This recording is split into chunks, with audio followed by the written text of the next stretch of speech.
Welcome back to the fucking Awkward Thinking Podcast. I'm Nas, aka Stacks. What's up? I'm Vince. And we are the Awkward Thinkers. Woo! Yes! Turn me up. Turn me up, YC. Turn me up. You know what I'm saying? Shout it. What the fuck is up? No more guests in this bitch, man. Shit, no more fucking guests. We're tired. I'm not tired. I'm just more so, I'm tired of saying special guests. Like, hey, we have a special guest. Yeah. We ain't had a solo in a minute. Yeah. How you been, man? Tell the people how you been. I've been good. I've been living life. I've been living my life like it's golden. Living your life like it's golden. Yeah. Your skin is glowing. Thank you. Oh, I like that for I've you, been, man. eating right and shit. Eating right. What you been eating? Pears, Pineapples and shit. Yeah. I'm on this little pineapple detox. Okay. And it's nice. Yeah. Yeah, I got my fro back. So yeah, vulnerable Nas. It's baby fro. Vulnerable Nas is on the way. So you know what time vulnerable it is. Nas? Yeah, I go through seasons. So I think this is my like growing hair. It's changing. You know, school's about to come back and leaves is fucking changing. So I feel like. Didn't you grow your hair out for a reason though? Yeah, I did grow my hair out for a reason. I'm trying to learn patience. You know, great things have been happening with the podcast and stuff like that. But I just feel like I be wanting shit to be like boom, boom, boom in your face and shit like that. So I just decided this was going to be a challenge of mine to grow my hair out and really just accept that challenge of patience, because you know hair takes like it's like grow like grass sometimes. Yeah. So it depends. And I got that. I got that 4C. Yeah. I got that 4C. You know what I'm saying? What do that mean? I got some thick hair, you know? I'm not going to say nappy. I'm just say I got some thick hair, you know? So it takes a little longer thick hair actually, it depends. It how well I take care of it. Yeah. But yeah, so I'm just trying that new thing. Anything else that's good with you? No, good, you good? Yeah. All right, ladies and gentlemen, it's time to get awkward. Well, this is a little bit awkward. Halfway. What the fuck? What the fuck, y'all? God damn.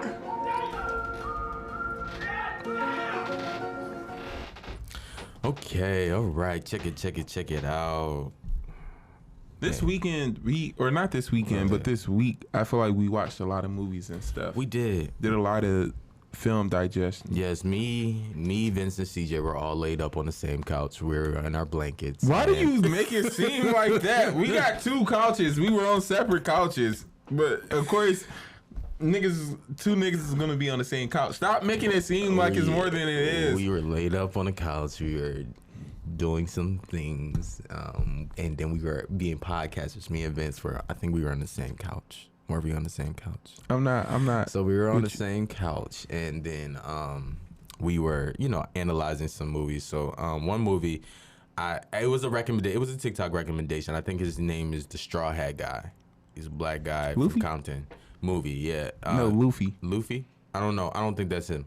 But Straw Hat Guy is like, he's black. I know, but the Straw Hat is a homage to. Yeah, that's probably One Piece. Yeah, that's probably what his little thing is, his mantra is. But I seen a recommendation from I'm Not Okay, and it was that movie. I feel like you was struggling with it. I did, because it was very cringy. Because it can happen. Warning: there will be some spoilers. So yes, spoiler alert. Spoiler alert if you haven't seen it. If you have.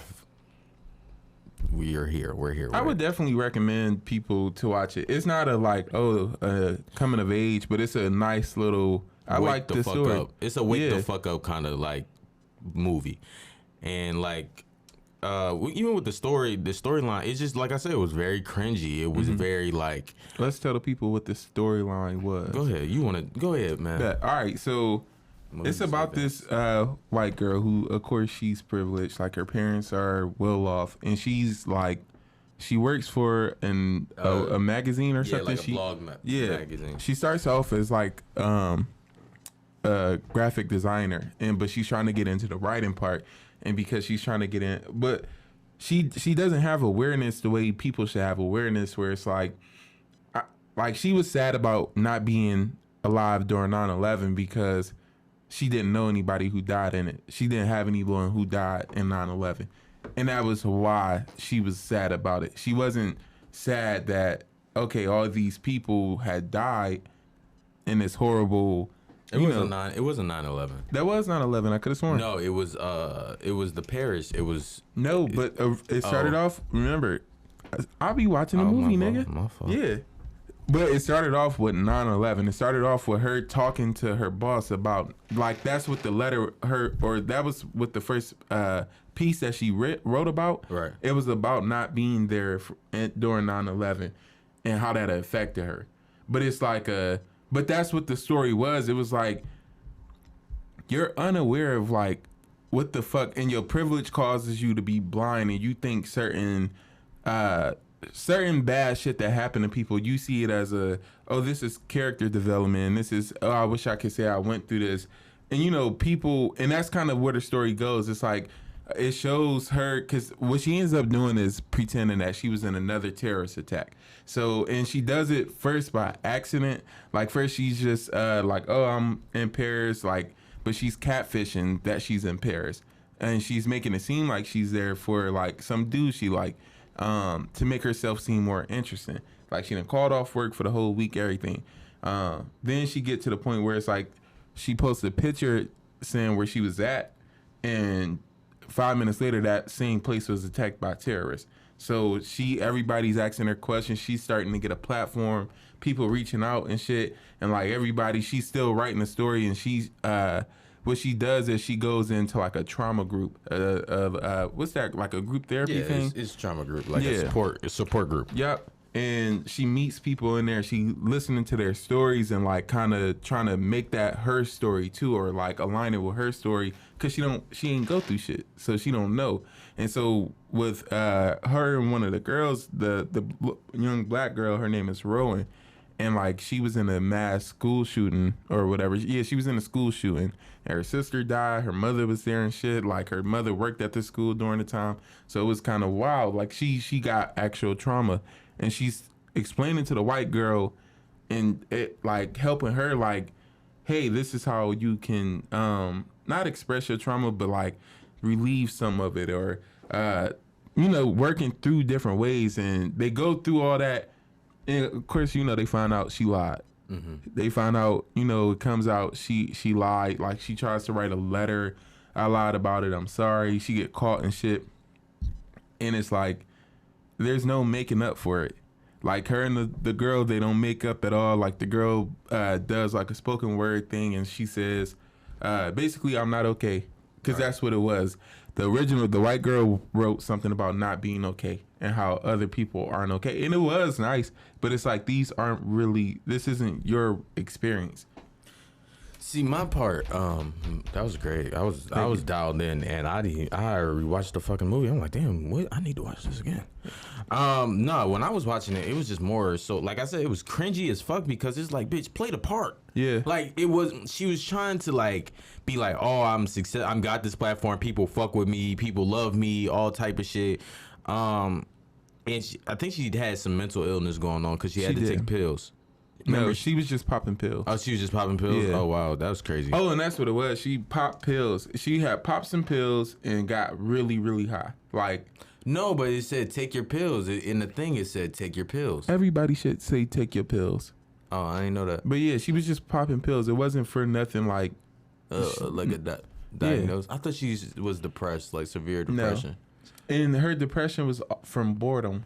Like, I'm not struggling, I'm not going through anything. And it's like, it's that kind of story where it's like, you're making it seem like that's a bad thing, and you want these bad things to happen to you, or you want to experience them to say, hey, I went through this, or whatever. And I think, because that's the message. It's like, basically, stop clout chasing, stop trying to force yourself to go through trauma just to say, hey, I had some character development. Because it's not okay. Yeah, it was just frustrating me, and it was like it had my anxiety high, because I'm like, oh my god, when is this shit getting out? And then it's like, the closer she got with that person who was really a victim and shit like that, because it was just like, oh, I don't know if the girl's gonna kill herself for opening up this much, or she's gonna, like, self-destruct. It was so crazy what are people willing to go for to get to that certain point of success, and that's dead ass like scary. And then I wanted to propose this question, like what are you willing to do for the podcast to be successful? Like what are you willing to not I'm not saying compromise yourself or anything like that, but what is like, all right, okay, I'll do this if this means that my family can live right, or I can do whatever the fuck I can. I don't know. I just know I'm not willing to compromise myself to the extent of like embarrassment or like some shit that you can't take back. Like I wouldn't like, you know how you hear celebrities got to go through weird shit and they sleeping with people in the game to get up there and shit, and it's like, or you got to fuck a producer to get a song single, put on, and it's like, I'm not going through all that. I'm not some shit. If it's not gonna happen for me naturally, then it's all right. It's gonna have to be okay. But at the same time, who knows? Because it's like once you get to a certain point, it's like, damn, I have gotten all the way to this point. To turn around because, hey, I don't like. Let's say for certain celebrities like actors or actresses and shit. Yeah. When they have to do news scenes, some people be like, I'm not doing that. That's not part of my character. That's not who I am. That's not something I want to do.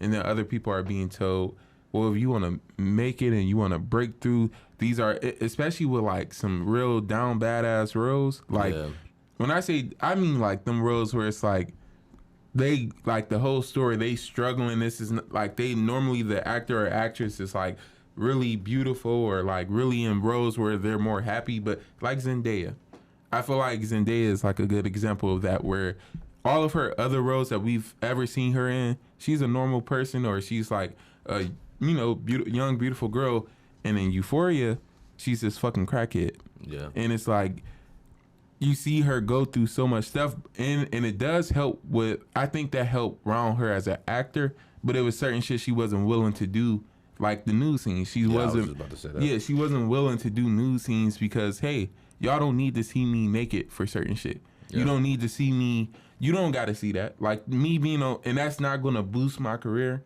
That's not gonna make people think, oh yeah, she got naked, and so because she got naked, she's a more profound actress now, or she's this and that. And it's like she's still on her toes, and she's still booking roles and shit. I feel like with that situation, I feel like she didn't want to get memed. You know what I mean? I feel like with a woman, that women do think about their bodies and things like that. It's not saying Zendaya is like a bad, like looking woman. She's not the most curvaceous woman. She's, she's a skinny girl. She's still in her young 20s. She hasn't really boomed into Zendaya. You know what I mean? Like a J-Lo or whatever the case. I'm just saying, like, I don't think she's ever going to be roundish where it's like. I'm not saying, but what I'm saying is people body shame. Yeah, and that's like true. How they do Lizzo. Like Lizzo ass is full blown on the fucking internet. Yeah, and people body shame her. So I feel like the executive decision from Zendaya not doing that news scene, and I applaud her for it, is probably because A, this might be an insecurity of mine, and B, I don't want the internet to see me, or I'm forever on the internet or a video, and I'm gonna have children. Cause I like that, but I like that for a different reason. But I don't think her shit was more so like I'm worried about what people are gonna say about. It's just this isn't. I don't have to do this. Yeah, I'm not. I don't have to get naked. Like what Cash I'll say she ain't got to get naked for a tennis bracelet. Like that's Zendaya don't got to get naked for a role. What the fuck am I getting naked for? But that's the same thing with the girl that was on the show. Like she said I wasn't gonna do no more sex scenes, and we barely seen her. Which girl? The thicker chick. Are you talking about Cassie? Is her name Cassie? Or the big bone chick. Oh, I don't remember her name on the show. But I think her name like Love or some shit like that. Yeah, but like she wasn't doing no more sex scenes, but we haven't seen her.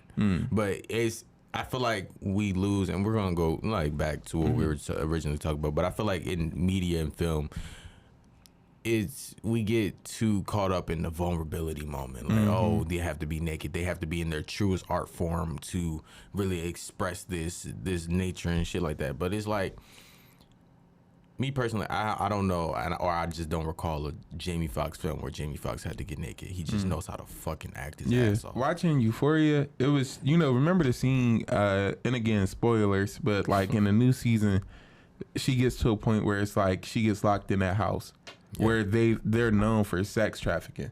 And her, like, when she got locked in there, that shit scared me because I'm like, even though we know it's not real, I'm like, I don't want to see Zendaya in that situation. I don't want to see, that's not a situation where I feel like it's necessary. I don't want to see her getting raped and shit or any violence really towards her. Like, that's not something I want to see. And I don't know if it's just like me, but even like watching Game of Thrones has a lot of rape scenes and shit in it, and it's like I have to skip through all that. I gotta like cause it's like it's too much, and it's like it's a point where it's like when what are we doing here?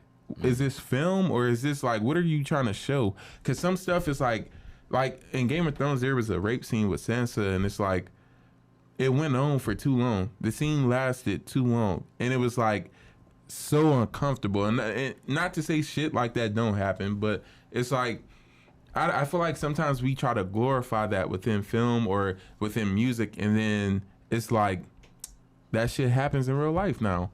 And not saying people wasn't raping people before TV and shit, but like I feel like shit like that is like I don't gotta do this to be a good actor or actress or like and it goes with the people too, because you said something about Zendaya and how people will take that, and people will, like us as audience, we look at shit and then we want to interpret it or we want to take it apart and like pick at it. And I feel like for a lot of shit, especially what trauma and shit, like look at the news stations when they report on like horrible shit. Like with the again with the mass shootings, when there was the school shootings going on, and they got the fucking camera in these parents' face. Did you find out if you lost your kid or not? That's not funny. That's how they're asking questions and shit. And it's like why are we getting into this point where it's like we are like feeding off trauma? I don't think that shit is healthy for none of us. And so like back to our original point, the original movie. The movie's called I'm Not Okay. I do think it was good. It was on Hulu, I think. Yeah, it was on Hulu. And was it or Netflix? It was on Hulu. Okay, yeah. It was on Hulu. I do think it was a good movie, and it was just more so about like, I'm not forgiving you for fuck shit. But like the girl Rowan did not forgive that white girl for that, and she told her like and what I really loved about it is toward the end, and like you see the white girl, she's wrote a whole little paragraph. I'm going to get up here at your event that you're hosting, and I'm going to speak and I'm going to say something to get your forgiveness. And it's like, she told her, like, I don't want your forgiveness, or you're not sorry because you did what you did. You're not sorry for doing it. You sorry because you got caught. And you, like, if you were sorry, you would have stopped this shit a long time ago and stopped it on your own. And it's also, this isn't the place for you to do shit like that. And it ended on a note where he was like, what, that's it? That's the ending? And I'm like, yes, that's the ending, because there's no way I can forgive you. Like, there's no way we can get past what you did. And that sometimes that got to be okay. I didn't like the ending. I really didn't. And I really prefer it to be like she apologized and they all become happy at the end. That's just me. But I think, and I feel like that's why I really did like the movie. The ending made the movie. The ending was the cherry on top, because it was like, I'm not forgiving you. So and what would have spoiled that? My fault for interrupting, but what would have spoiled that? I feel like her actually getting up there and then them forgiving her. Oh, okay. That would have spoiled it, because it's like, you don't deserve forgiveness for this. You're not sorry. If you were sorry, you would have never did that. And that's not some shit. You don't play on trauma and make it seem like, all right, people fucking died. Yeah. Like, people died, and you use that as a way to boost your following.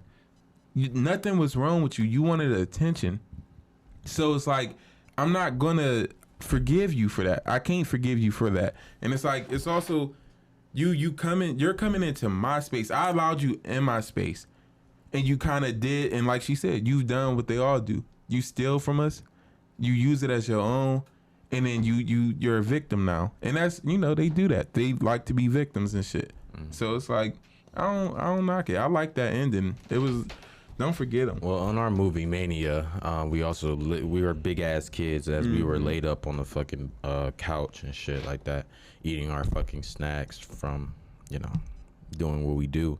We also seen Lightyear. this weekend. What the fuck? I'm fucking with the movies. Lightyear was not that good though. But Really, you? It was great to me. I loved it. I fell asleep. I ain't gonna lie. I did fall asleep.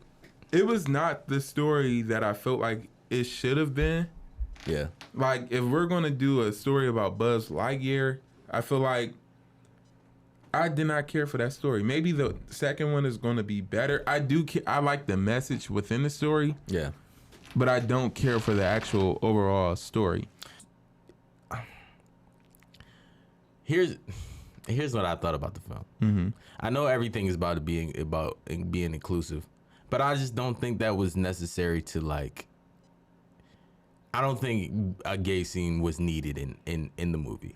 Like, I don't care. Like, I don't know. I don't care about his friend's sexual preference. Like, he opens up the door and like I guess either a white woman or Asian woman is like her partner. Mm-hmm. And then like life goes on and they have a baby. They have a black child, but it's just like that's where it would draw me confusion. Is like as a kid seeing that would draw me confusion, but that's neither here nor there.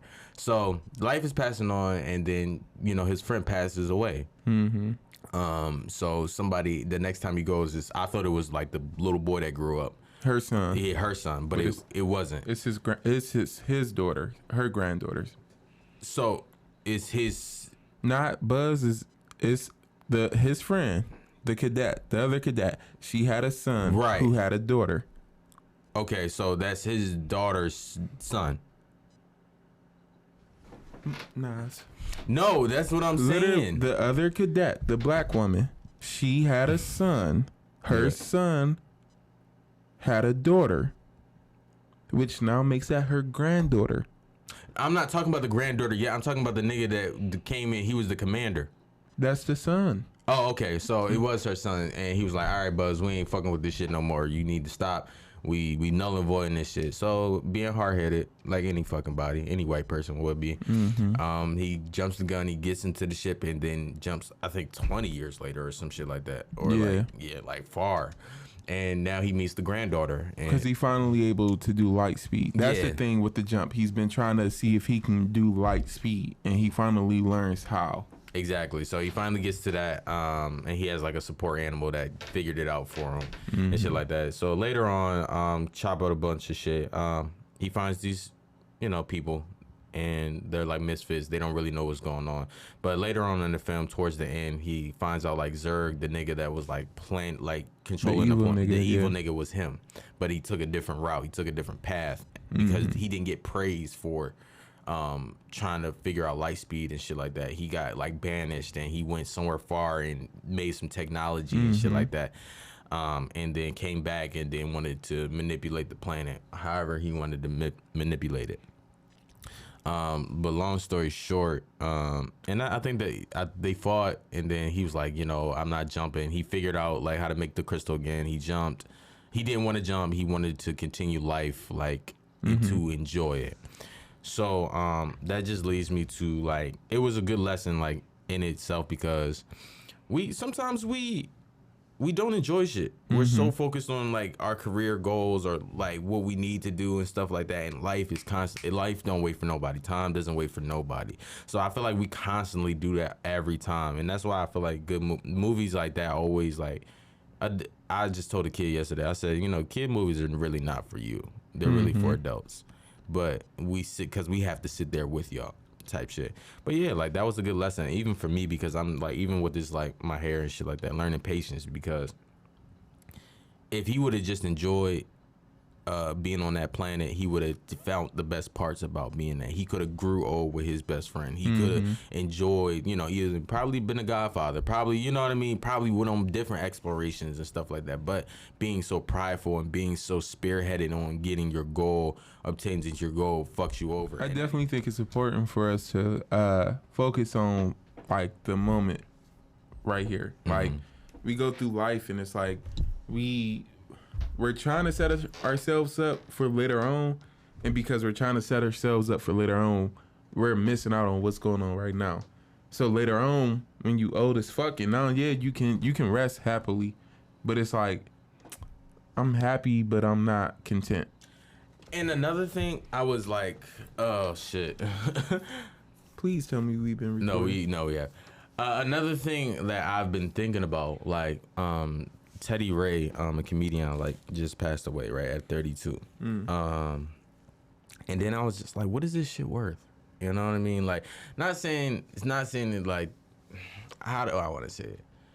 I'm saying it like, what is it worth if you can't take none of this shit with us? We can't do none of this shit. And it's like, we live these things, or we are so strenuous, we're so hard on ourselves about not achieving this. But like, once we die, what was the care for? I think it's also, you got to look at it like this. It's like, you can die at any time. So with the thought of I can die at any time, I need to be living at all times. Like, I need to be here and I need to be doing what I'm doing.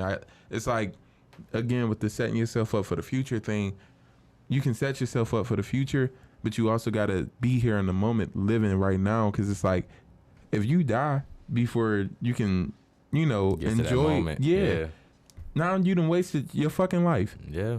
That's a waste of your life. Even though you were doing something and it was good, you was doing something intentional, but it's like you can't put your all into it. And I think that was the point of the movie, is because every 4 years, you're missing up 4 years out of someone's life.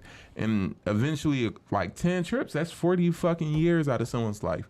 I don't even really know you anymore. No, for real, nigga. It's 40 years, and it's like you're doing it for a good reason. Well, you feel you want it to be a good reason. I think that's the thing too, for us, because it's like, you know me, I'm a helper, but sometimes I gotta catch myself. Like, you just because you like to help other people doesn't mean other people need saving. Yeah. And I think that was the thing with Buzz too. Buzz wanted to be a savior, and him trying to save everybody, nigga, we don't need saving. And that's what his friend kept telling him. She said, I'm okay here. I'm perfectly okay here. I've started a life. Other people have started lives here. We have a whole colony. It's a civilization here. We're good. None of us even want to go back to what we had. Like, we're good here. And he couldn't realize it because, again, he wanted to be the savior, and he was looking ahead. He was looking at shit later on like, oh, I don't know. It's like, you can't always do that. Yeah, that is hard to do, but it's always like anything can happen at any moment. You know what I mean? And I think that I feel like the false information we get that social media feeds us to, like, you need to work at your goal. You got to cut off all distractions. Yes, you got to cut off certain distractions that, you know what I mean? But maybe you got to miss out on a party. Maybe you got to miss out on this and this and that. But what if that's your last time seeing your homie? You know what I mean? What if that's the last party you see any relative or anything like that? So I don't always agree with people with this tunnel vision, laser beam focus, because it's like they're not. That's why people say rich people aren't fucking happy, because they miss out on moments because they're so busy. They're fixated. They're not fixated on changing people's lives. They're fixated on just their goals and meeting their goals. That's why I said, like, I don't feel bad. Anytime I tell people, I don't feel bad for not setting no goals, because I'm just enjoying the fucking ride, bro. And that's what we fall short on, because we don't enjoy the fucking ride. We don't enjoy what's being set in front, the lessons, or we're just trying to get to the next fucking level. But that's not the case. Stop trying to have these laser focus and enjoy your family, because it might be the last time you speak to somebody on the phone. Sometimes I be bothered when I be like, damn, somebody is calling me right now, but what if this is the last time they, and I ignore it, and this is the last time I'll speak to them? Like, this life shit is like all the shit that we try to obtain, all the shit that we try to do. What is it really for? Is it really going to make you happy? And then this is I have another question. Like, what is, like, and to segue this really crazy hard, what is, like, purposeful peace? I don't know what. Yeah. I was thinking to myself, I'm like, what is, like, true peace? Like, is it death? I feel like it would have to be, or it depends, because I think a lot of people do, when they die, they still take shit with them, like regret and shit. I feel like now that I'm older and shit, I feel like now it's like I'm able to like clear shit up, and that brings me peace. Like, I'm not like holding on to nothing. I think that's what it is. It's about letting go of certain things. So it's like, I'm not letting shit fuck up my day. I'm trying to not let shit fuck up my day. I'm not trying to hold on to a grudge against the person. I'm not trying to, hold on to no anger, no nothing towards anybody. So it's like that. I've been at peace. I've been good. I have not always and don't get me wrong, peace is not. I feel like people be thinking peace is like a 24-hour thing, and it's not. Because sometimes your shit gets invaded, and that's okay. But it's like, it's a disruption of peace, but it's like, it's not always a bad thing for your peace to be disrupted, if that makes sense. Yeah, it's just one of those things because it's like when people are like, "Oh, this is my peace, you're my peace." Like I feel like that's when it's like a purge. Like you're not truly happy when you're telling someone you're like they're your peace, because it's like that person can die. Now where's your peace? Yep. You know what I mean? Like, I mean, I've told people, like, they're my piece, and which, I mean, out of, like, love. Like, this is a piece of love. I love you. You know what I mean? In the sense of that. But it's just like, when that person dies, where do you find peace at now? I feel like we need to stop putting peace in existing things. Yeah. You know what I mean? And the only existing thing you need to put your peace in, this sounds wild as hell, is in you. No, because peace, I feel like peace is a state of being and not really it's a mindset as well, too, because it's like, I got to go through life and I got to make sure I am okay. Mm-hmm. I can't keep going through life and harping on, like, everything that's going bad or harping on what could happen. Like, and that's the thing, too, because even with Buzz, like, you ain't at peace because you're worried about what's coming later. And instead of enjoying what's going on now, I think that's what it is. It's like, for me, I don't know. I just live in the moment now, and that really, I'd be at peace with that. I'm looking toward the future, but I am not looking toward the future so much where my present is now not present anymore. If that makes sense. I used to get burnt up about my ex when she used to say shit like that to me, like I can't see into the future.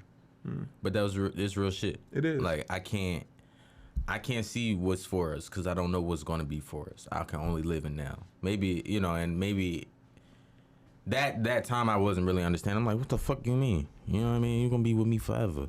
That's how I thought, you know what I mean? But shit turns out different. But it was real shit. Like I can't think that far ahead because I don't know what's happening to you. Yeah. And I tell like people that I'm dealing with, I'm like, I don't know what's for us, for real. Like, I could die the next day, then what you gonna do? You gonna live, you gonna find another motherfucker, you gonna whatever. You see what I'm saying? So, I don't know. It's a little temporary for peace. But I just really wanted to know that. My last question before we wrap all this up, since we have been talking about movies and life experiences, I want to know, like, what would your movie be about, man? My movie, I'm gonna need a 3-part series. Yeah, I'm gonna need a trilogy. My shit gonna be like some Lord of the Rings type shit. Cause I feel like, again, in the first part of my life as a kid growing up and shit, it was happiness, but it was also a lot of sadness. And even in the second part, where it's like, it would be like a continuously building story where it's like now where I'm at right now, it's like, this is the good part. Like, don't get me wrong, because there's been a lot of great parts before this. But I feel like my shit would just be a lot of character development, a lot of, like, you see this character go, and maybe I will be a background character in my own movie, if that makes sense. Like, I start off as a background character and then come up to the front. Because I feel like, part of me feel like that's how I was living life at one point. Because when you go through life and you getting, like, you're getting told certain things about yourself, and you're getting told, like, I feel like you stop, or at least for me, I feel like I stopped existing for myself a little bit, and I was, like, doing shit for other people and shit instead of doing it for me. Like, I'm not enjoying what I want to enjoy because I don't want other people to be bothered by what I enjoy. I'm not doing what I want to do because I don't want nobody else, or I'm helping someone else, or I'm doing this and that. So it's like, no, shit, I'm okay. Yeah. And so, like, my shit would just be a lot of character development, a lot of character development, nigga. It would be a sad story though, starting off, but then you would build up to that part where it's like, now it's like, oh, this is the nigga doing good. It's like Shippuden. I didn't watch Naruto. Shippuden. So it's like, in Naruto, you see him, and I feel like I've said this on the show before. You see him go through all this fuck shit. You see how life can be so fucking hard for him. Life is like you know, it ain't shit. The people around him who's supposed to do right by him don't do right by him how they should have. And then a lot of responsibility gets put on him, where it's like, now I have to bear the weight of the village. I gotta put everything on my back. And that nigga literally put everything on his back and did what he needed to do. And I feel like at one point that was me. And so now I'm at a point where it's like, I'm in my, I don't know. I'm in my Shippuden mode where it's like, I've lost all my people, but I'm toward the end of it where it's like, I can't be like I'm toward the end of it because who knows what's for me, like what's next. But I'm in a place now where it's like, I'm able to feel happy and I'm able to look forward to shit now. Okay. Yeah.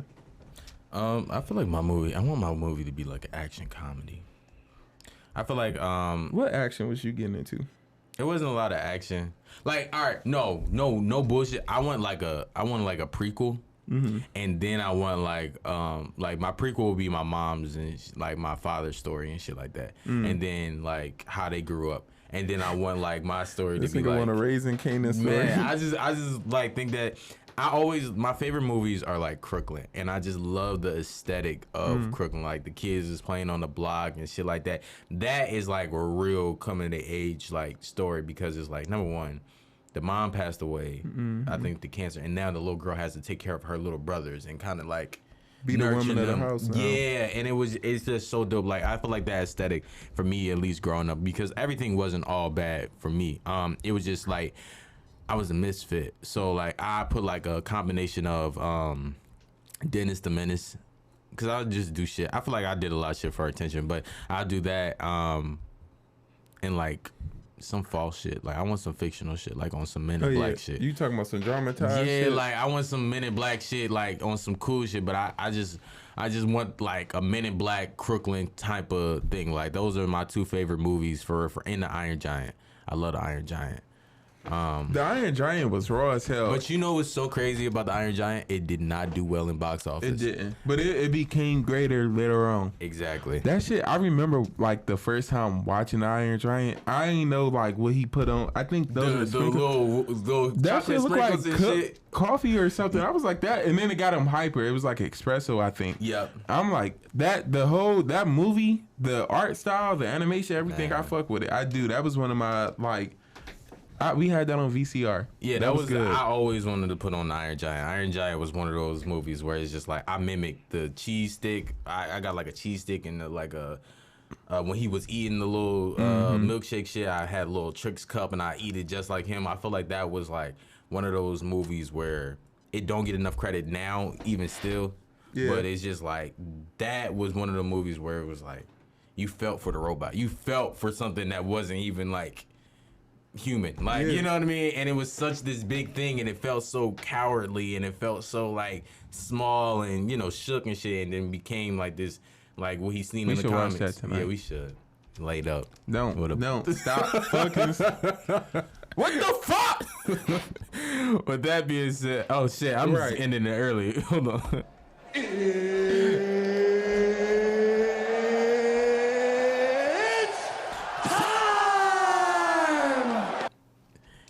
It's about that time where we leave here with a positive message to get through the week.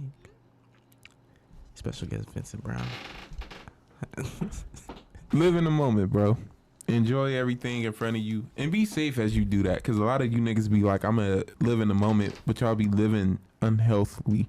Like, is that a word? No, it's not. Y'all don't be living healthily or healthy. Healthy. Y'all be living unhealthy. Yeah, y'all are living unhealthy lifestyles. Live in the moment, but don't live trifling. Like, bro, enjoy yourself. And I feel like as you go through life and shit, have fun. And having fun should not hurt other people as you go through life. So that's, you know, don't take that shit and run with it. But that's it. I think that was like my first like real like positive without being like fuck white people or I'm proud of you growing. Bitch. You're growing. My positive message is hey man, what the fuck is up? No, my positive message is you don't gotta keep up with the Joneses, man. I think that was a hard thing I had to learn like young. You know, I was in a Catholic school, and I felt like I always had to have the latest and newest shit and not really enjoy what was in front of me. So I feel like you don't have to keep up with somebody. Be unique in your own style. Be unique in who you are, because that's always going to shine no matter what. Anything that I felt like was a hit or anything, whether it caused me embarrassment, whether it caused jokes to fly, I still stuck behind it because I enjoyed it and not letting anybody take that away from me. So what that is just enjoy what's in front of you, like Vince said, and just enjoy the fucking journey. Smell some pussy. Oh, did you know Teddy Ray passed away? I just said that on the podcast. I did not. literally when just you said his name, I didn't know. That is so. Yes. What? And I'm. Go ahead. Because it's only because we started. I started watching him because of you with the and I feel like was yeah. it the losing weight or Doughboy versus Teddy or some shit like that? They was like competing to lose weight or some shit. No, they was just doing them videos. You used to show me like their videos and shit. That was them competing to lose weight. That shit. Wow. Yep. That is so fucking sad. That's why I said life was like, what is it worth? That is so fucking sad. Oh my god. So, with that being said, he killed it on the like a crazy beat. I'm sorry. But with that being rest said, in peace, Teddy Ray. Rest in peace, Teddy Ray. You know, real great inspiration. It was a great inspiration for me early on because you know I was making videos and stuff like that, and All Def Digital, you really gave me that. You know, so rest in peace to you. Yeah. With that being said, I'm Nas. I'm Vince. Thank you for being awkward with us. See you next week.